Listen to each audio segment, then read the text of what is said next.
백스윙은 너무 크게 하기보단 이런 말들이 임팩트를 줄 때는 좀 상황에 따라 좀 틀린 것 같고요.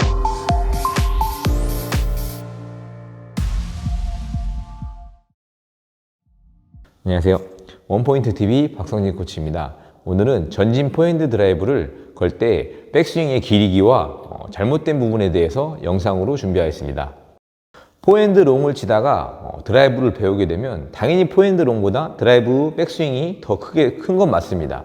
하지만 그 큰 스윙을 내가 감당할 수 있을 만큼 해야 공의 박자를 놓치지 않고 드라이브를 구사할 수 있습니다. 예를 들어서 백스윙이 큰데 이 스윙을 당기려고 하다 보면 힘이 많이 들어가겠죠. 그래서 제가 생각했던 힘보다 더 많이 쓰는 경우가 많아요. 이런 경우가 되게 많기 때문에 결론적으로 스윙이 커도 되지만 내가 그 힘을 받쳐줄 수 있을 때, 자, 다리 힘, 허리 힘, 스윙을 큰 만큼 자세가 돌아가서 그걸 받쳐줄 수 있을 때 스윙을 조금씩 늘려가는 게 아무래도 좋습니다. 백스윙은 예를 들어서 잘못된 부분을 말씀드리면 이제 포핸드 롱을 이렇게 치지 않습니까? 이 상태에서 백스윙을 하면 이 팔꿈치를 펴줘서 스윙을 하는 것이 아니고 그대로 어깨를 빼서 백스윙을 하시는 분들이 좀 꽤 있더라고요. 그래서 이렇게 스윙을 많이 하다 보면 내가 생각하는 힘보다 파워 있는 드라이브, 회전 있는 드라이브를 구사할 수가 없어요. 예를 들어서 이제 이 팔꿈치를 펴서 돌아오는 힘으로 드라이브를 이렇게 돌아오다 보면 라켓 끝이 나오게 할 수 있는 이제 방면에 팔꿈치를 안 펴고 어깨를 뒤로만 뺀다. 그냥 백스윙을 많이 빼기 위해서 어깨를 뺀다. 이러다 보면 돌아오는 공간이 좁기 때문에 드라이브를 회전을 줄 수도 없고 파워를 줄 수도 없는 거죠. 이런 식으로 스윙을 하냐 못하냐. 돌아서 이때 돌 때 이 라켓 끝이 이 정도 있으면 내 자세도 이만큼 돌아가 줘야 된다는 거죠. 그러니까 다리 힘과 허리 힘이 받쳐줘서 내가 그만큼 백스윙을 커버할 수 있을 정도. 뭐 이만큼 빼면은 아무래도 좀 당기기 힘들겠죠. 그렇기 때문에 팔꿈치가 완전히 다 펴지지 않은 상태에 어느 정도만 펴서 여기서 조금씩 늘려가는 게 좋습니다. 마지막으로 드라이브 걸 때 임팩트. 임팩트에 대해서 좀 말씀드리고 싶은데요. 스윙을 어떤 분들은 끊어쳐라. 어떤 분들은 그냥 스윙을 해라. 지나가라.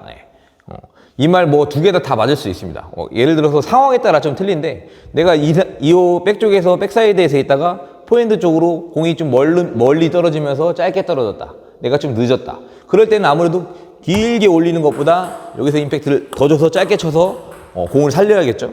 이런 상황이 있고 예를 들어서 이제 나한테 공이 좀 가까이 왔다. 이럴 때는 좀 잡아서 정확하게 스윙을 좀 가져간다. 지나간다. 이런 느낌이 맞는 것 같습니다. 이런 말들이 임팩트를 줄 때는 좀 상황에 따라 좀 틀린 것 같고요. 기본 드라이브를 좀 말씀을 드리면 스윙은 기본 지나간다. 지나간다가 맞죠.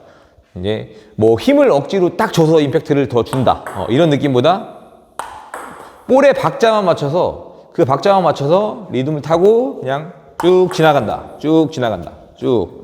아무래도 맹공 드라이브 걸 때는 힘있게 오는 경우가 많습니다. 반복적으로 내가 드라이브를 걸었을 때 상대방이 쇼트를 대면 다시 또 힘있게 오겠죠.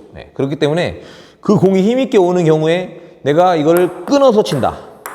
그럴 경우에 공이 좀 뻗지를 못하고 루프가 걸리는 경우가 많아요. 예를 들어 카트볼 왔을 때 루프를 거는 것처럼 이 공을 말 그대로 뻗게 못하고 스톱을 하는 거죠. 이런 경우가 많기 때문에 그 공을 또 이기려고 하다 보면 힘을 또 2배로, 3배로, 4배로 준단 말이에요. 이렇게 드라이브를 하다 보면 자연스레 임팩트는 좋아집니다. 그 스윙이 받쳐준 상태에서 임팩트가 들어가야지 그냥 임팩트만 주시면 안 될 것 같습니다. 오늘은 맹공 드라이브를 걸 때 백스윙과 좀 잘못된 부분을 좀 짚어드렸는데요. 마지막으로 좀 정리를 좀 해드리면 백스윙은 너무 크게 하기보단 감당할 수 있는 선에서 내가 조금씩 이 정도를 했으면 포핸드 롱을 치다가 약간 내려가서 이 정도 했으면 내가 돌아가서 이만큼 빼면 이만큼 뺀 만큼 다리도 받쳐주고 허리도 돌려주고 이 정도를 커버할 수 있을 정도로 해주셔야 되고 임팩트는 내가 억지로 임팩트를 주기보다 스윙을 조금씩 늘려가면서 다리 힘도 붙고 허리 힘도 붙었을 때 그때 힘을 좀 더 이 팔꿈치에다가 힘을 준다. 끊어치기보다 너무 끊어치기보다 이 공이 이 정도에서 맞으면 끊어치기보다 그냥 지나가는 거죠. 근데 맞는 순간에 힘 주는 건 맞습니다. 하지만 이거를 억지로 여기서 딱 멈춘다. 이런 느낌보다 좀 지나가는 게 아무래도 나중에 임팩트도 좋고 스윙도 이뻐질 겁니다. 예. 오늘도 끝까지 시청해 주셔서 감사합니다.